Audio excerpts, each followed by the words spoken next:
Hola, espero te encuentres muy bien. Hoy quisiera continuar con esta segunda parte de lo que para mí es una crianza respetuosa.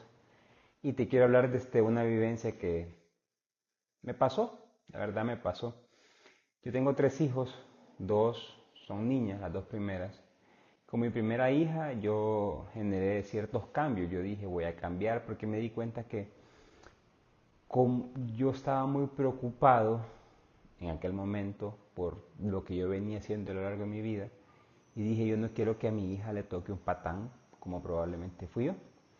Y entonces pensaba que no era correcto que ella pues traerla a sufrir y todas las cuestiones. Entonces me fui dando cuenta y a través de lecturas me fui dando cuenta que la manera como yo la tratara a ella era la manera como ella iba a relacionarse con las figuras, en este caso de sus novios, los que vaya a tener, o el caso de su marido, su pareja, qué sé yo. Entonces decidí hacer muchos cambios y cambios con el trato de mi padre, de mi esposa, en la manera de cómo manejar la casa y todas las cuestiones. Pero había un cambio que yo no lo había generado a raíz de que ella pues estaba pequeña y yo todavía traía muchas cosas de mis crianzas y de mitos, más que todo de mitos, porque a veces uno escucha a la gente decir, déjalos que lloren. A los 3 días se les acaba el llanto en la cuna y aprendieron a dormir y te van a dejar dormir toda la noche. O sabes qué, darle comida a tales horas, a tales horas, a tales horas para que se vaya acostumbrando y le generas una rutina. O sabes qué, dale leche, dale fórmula a los 6 meses, que es para que él se acostumbre a la fórmula, después no te pida pecho, chiche, y así tú puedas dormir y él pueda estar sin necesidad de que estés vos y cualquiera le pueda dar la fórmula y etcétera, etcétera, etcétera, cualquier cantidad de mitos que se han escuchado a lo largo de la crianza. Entonces yo había escuchado muchas de estas cosas. Surgió que con mi primera hija, yo pues al año y medio con mi esposa decidimos sacarla de nuestro cuarto y meterla a su cuartito. Ya nos habíamos pasado a nuestra casa en aquel momento, la metimos en su cuartito y ella siempre lloraba. Claramente yo no sabía que el miedo a la oscuridad o el miedo a la noche es un miedo que traemos instaurado de manera genética. Y luchar contra ese miedo es bien difícil, es por eso que a los niños les cuesta tanto dejar de dormir con sus padres, incluso llegan a dejar de dormir con sus padres hasta los 8 o 10 años. Siempre se pasan a su cuarto en la madrugada cuando se levantan y yo no sabía estas cosas. Entonces yo venía y como un padre que poco manejaba, que me manejaba en la ignorancia en ese aspecto, yo venía y a veces la iba a regañar en las noches o a veces le pegaba. Y cuando le pegaba, pues ella lloraba un poco más y se dormía. Y decía, eso lo ocupaba, realmente era lo que ocupaba una nalgadita para que se durmiera.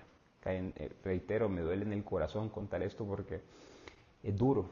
Hoy que entiendo cómo es la infancia, me arrepiento un y mil veces, pero a la vez el arrepentimiento no se queda en una emoción, sino que hoy trato de cambiar de una manera más normal y natural el trato hacia ella.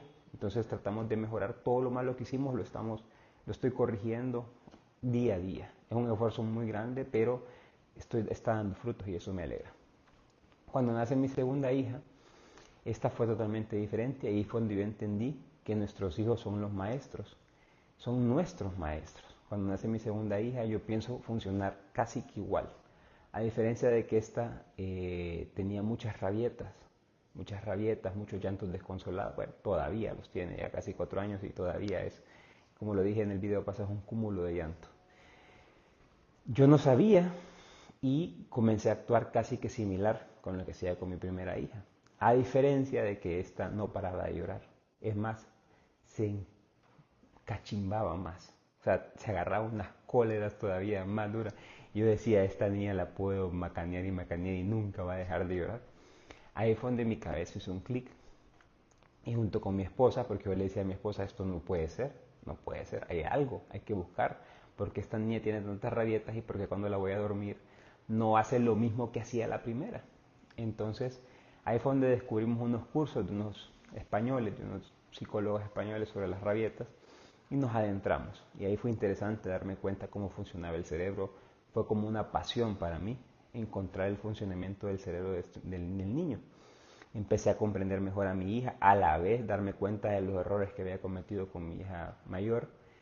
Y aquí viene toda esta charla, toda esta vivencia, de que, como lo dije en el video anterior, para mí, una crianza respetuosa o un padre que quiere ejercer crianza respetuosa, primero tiene que haber sanado sus heridas, tiene que haber sanado sus traumas, tiene que haber sanado esas creencias limitantes, esos prejuicios, esa concepción del mundo errónea que muchas veces manejamos.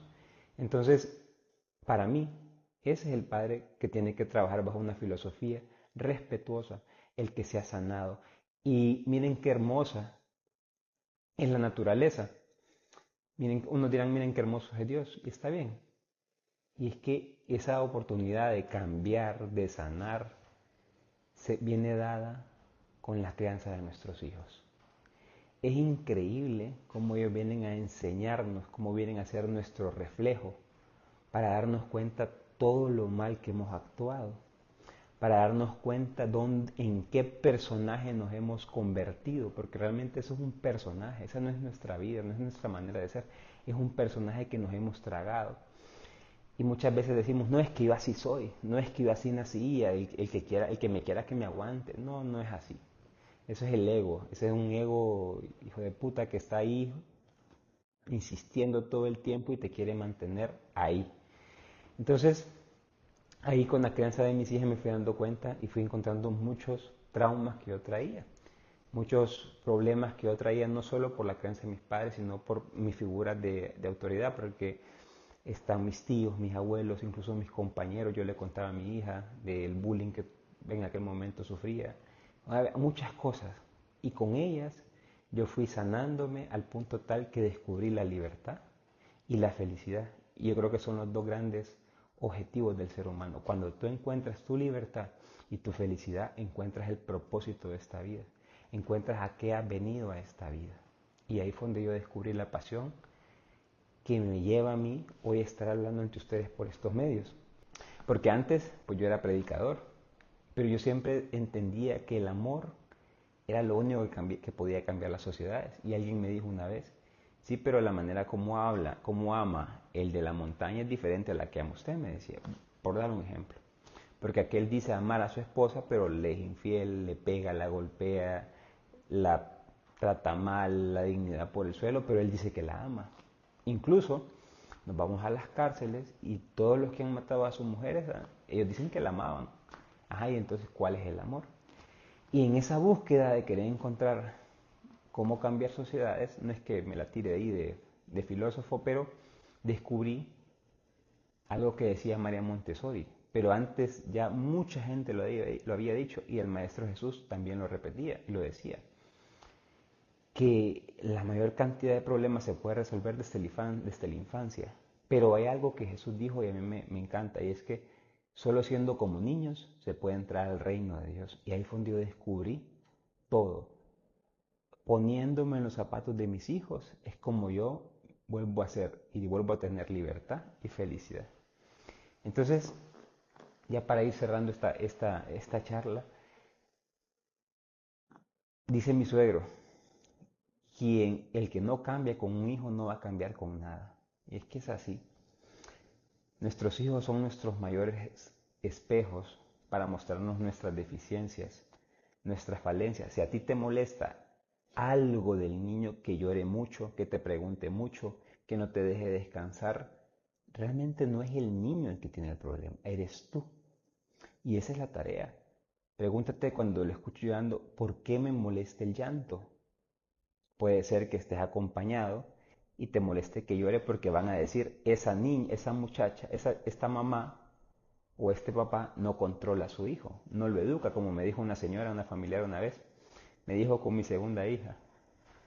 Perdón que haga tantas paréntesis, pero me dijo, Roger, ¿verdad que esa niña quiere un poquito de castigo? Me dice, para que se porte bien. Aquel tiempo yo era un ignorante en estas cosas y le dije, sí, tiene razón, así es. Hoy me doy cuenta que es que así era. Entonces, a veces nos molesta que ellos hagan ciertas cosas, por ejemplo, como te decía, que griten o lloren delante de gente. ¿Por qué? Porque según nosotros nos avergüenza. ¿Qué va a pensar tal fulanito de mí? ¿Qué va a pensar sutanita de mí? de que yo no puedo educar a mis hijos. Entonces venimos y reaccionamos mal. Y es que eso es ser como niños. Darnos cuenta de que ellos no pueden controlarse, no pueden regularse, requieren un puerto seguro, requieren que tú les prestes la atención todo el tiempo para ellos poder empezar a controlar sus emociones. Y es que ahí está la situación. Cuando tú te empiezas a mentalizar en qué le sucede a él, tú empiezas a salirte del personaje y empiezas a decir, aquí hay algo que me está afectando. ¿Por qué me está afectando esto? Y es ahí donde empieza el cambio. Y es ahí donde viene el verdadero padre y la verdadera madre a fluir. Cuando empiezan a entender a su hijo de una manera diferente y empiezan a ver todo lo que le ocasiona que tú a veces crees que lo hace por molestarte. O tú crees que él no es consciente de que has trabajado 8 horas seguidas y quieres descansar. Al niño le vale, eso no le importa. Lo que él quiere es tu atención, lo que él quiere es jugar contigo porque tú eres el responsable de él. No es la trabajadora, no es la abuela, no es la tía, no es el daycare, eres tú como padre. Tú eres el responsable de tu hijo, nadie más. Y como esa responsabilidad y el amor que le tienes te debería llevar a entender estas cosas de una manera diferente, a poder comprenderlo. ¿Para qué? Como siempre lo digo, para que sea un niño, un adolescente, un adulto responsable, feliz, libre, que no sienta cohibido, que pueda hablar en público, que pueda decir lo que piensa, que sus ideas fluyan con creatividad, que se mueva en el estado de flow constante, que pueda tener esos momentos de calma, que pueda ser uno con la naturaleza. Para eso y muchas cosas más es lo que yo considero que es la crianza respetuosa. Recuerda conectarte a mi canal, suscríbete, Conecta HN, también nos puedes encontrar en Instagram como Conecta HN. Por ambos medios estamos subiendo videos constantemente para que puedas seguir como nosotros aprendiendo un poco más de esta belleza que es la crianza, que es la infancia. Nos vemos.